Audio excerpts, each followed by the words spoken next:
100 फुटी रोड ते उशक्कल हॉस्पिटलकडे जाणाऱ्या रोडवर थांबलेल्या तरुणास अज्ञातांनी हातोडीने मारहाण करत लुटल्याची घटना घडली।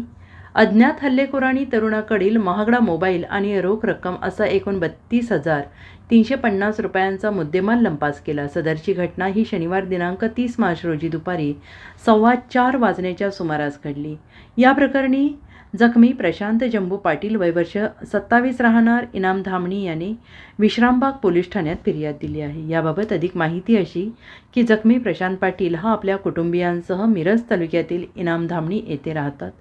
शनिवार दिनांक 30 मार्च रोजी सायंकाळी 4:30 वाजण्याच्या सुमारास सांगलीतील 100 फुटी रोड ते उशक्कल हॉस्पिटलकडे जाणाऱ्या मार्गावर मोटारसायकलवर घेऊन फोनवर बोलत होते। त्यावेळी अज्ञात दोघेजण त्यांच्या शेजारी आले। दोघांपैकी एकाने हातोड्याने छातीवर, दंडावर आणि डोक्यावर मारून गंभीर जखमी केले।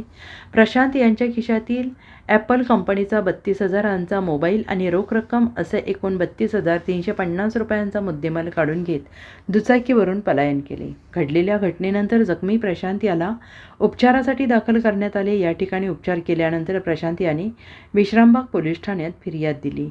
दरम्यान घटनेचं गांभीर्य ओळखून उपविभागीय पोलीस अधिकारी अण्णासाहेब जाधव यांनी घटनास्थळी भेट देऊन तपासाच्या सूचना केल्या। Bureau report SBN Marathi, Sangli.